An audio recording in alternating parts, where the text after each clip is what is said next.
আজি আপোনালোকে দেখিছে কৰ্টেক নামদাং ব্ৰিজৰ আজি যিটো আজি আপোনাৰ হেৰি হৈছে ফাঁক হৈ আছে সেই ফাঁকৰ পৰা কেইবাটাও দুৰ্ঘটনা হৈছে।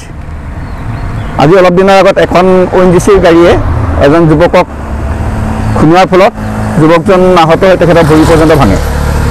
কিন্তু এই ডিপাৰ্টমেণ্টে নাজিৰা আৰু আমগুৰি সংমণ্ডলে কিন্তু আজিলৈকে এই কোনো কাণ সাৰ নাই। এটা ডিপাৰ্টমেণ্ট যে আছে PWDৰ এটা ডিপাৰ্টমেণ্ট আছে যে সেইটো এটা ডিপাৰ্টমেণ্ট এটা ভূকুভনা ডিপাৰ্টমেণ্ট। সেই ডিপাৰ্টমেণ্ট এতিয়া আজি ধুদৰ আলিটো আজি কিমান বছৰৰ কৰি আছে কিন্তু তেখেতসকলৰ কাণ সাৰ নাই। আজি আমাৰ ৰাইজে বহুতবাৰ কমপ্লেইন দিছোঁ, কমপ্লেইন দিয়াত কমপ্লেইনৰ কোনো গুৰুত্ব নিদিয়ে। এই আপোনাৰ গাঁত আছে, গাঁতৰ পৰা কেইবাটাও এক্সিডেণ্ট হৈছে, লগতে আপোনাৰ দলংখনত সোমোৱাৰ লগে লগে এই গাঁত আছে। বহু মানুহে নেদেখে ইয়াত আজি কেইবাদিনৰ আগত দুখন বাইকৰ এক্সিডেণ্ট হৈছে আৰু ইয়াত ডেইলি হাজাৰ কি কমচে কম ডেইলি 10,000ৰ ওপৰ গাড়ী চলে। কিন্তু এই মানুহৰ জীৱনক লৈ এটা হেতালি খেলি আছে নাজিৰা আৰু আমগুৰি সংমণ্ডলে PWD সংমণ্ডলে।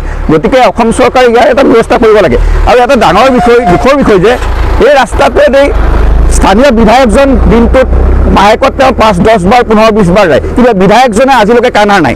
এজন আমাৰ অকমান্য বিধায়ক আছে নাজিৰা সমষ্টিত, যিজন বিৰোধী দলৰ আপুনি দলপতি দেৱব্ৰত শইকীয়াৰ তেওঁক নাজিৰা সমষ্টিত বাকীলৈ কোনো কথা নাই। তেওঁ খালি বিধানসভাত তেওঁক সুধিব এটা চুকত তেওঁ বহি থাকে, কোনো মাত নাই। আজি ক'তো সেই ধুদৰ আলিটো আজি কিমান বছৰ পৰি আছে। আজি আমগুৰি সমষ্টি আমগুৰি যাবলগীয়া হ'লে আমাৰ নামটিৰ পৰা মানুহৰ যাবলৈ ভয় কৰে। আজি মাননীয় অসমৰ মুখ্যমন্ত্ৰীক এটা অনুৰোধ জনাওঁ, তেখেত এটা আমাৰ জনসাধাৰণ আৰু তেখেতে দুৰ্নীতি বন্ধ কৰিছে। তেখেতক এটা জনাওঁ নাজিৰা আৰু আমগুৰি সংমণ্ডলত যি PWD যিটো দুৰ্নীতি হৈছে দুৰ্নীতি বন্ধ কৰিব লাগে আৰু ক'তো এই নামদাং দলঙৰ যি ভগ্নাংশ আছে এইটো অতি শীঘ্ৰে বনাব লাগে। এই আমাৰ নামদাং যি ওপৰত পকী দলংটো দীৰ্ঘদিন ধৰি কিমান ডাঙৰ বিশাল গাঁত চক আপোনালোকে লোহা ৰ'দ ওলাই গৈছে।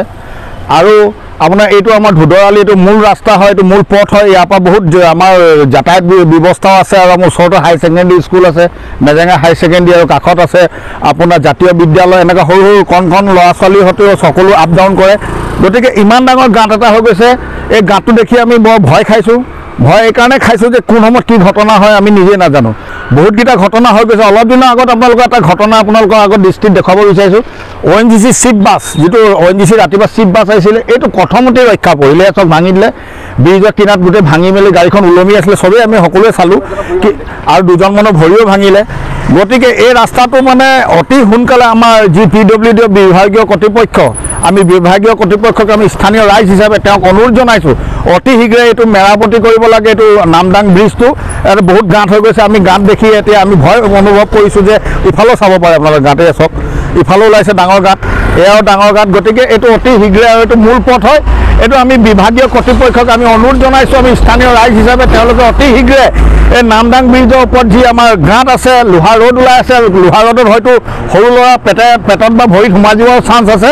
গতিকে অতি শীঘ্ৰে এই নামদাং ব্ৰিজৰ ওপৰত আমাৰ মেৰামতি কৰি দিবলৈ আমি স্থানীয় ৰাইজ হিচাপে অনুৰোধ জনালোঁ। লগতে মই প্ৰাক্তন আচ্ছা হিচাপেও অনুৰোধ জনাইছোঁ। ধন্যবাদ। আৰু এই ৰাস্তাটোৰ পৰা সদায় দৈনিক হাজাৰ মানুহ আহে আৰু অহা যোৱা কৰি থাকে। গতিকে এই ৰাস্তাটো মূল ৰাস্তা হয়, এইটো আমাৰ ধুদৰ আলি হয়, এইটো ধুদে বনোৱা ৰাস্তা। গতিকে এই ৰাস্তাটো আজি বহুত দুখ প্ৰকাশ কৰিছোঁ। অতি শীঘ্ৰে আমাৰ বিভাগীয় কৰ্তৃপক্ষ যি আমাৰ PWD তেখেতলোকে এই গাঁতটো অতি শীঘ্ৰে আমাক মেৰামতি কৰি দিবলৈ আমি স্থানীয় ৰাইজ হিচাপে অনুৰোধ জনালোঁ। ধন্যবাদ।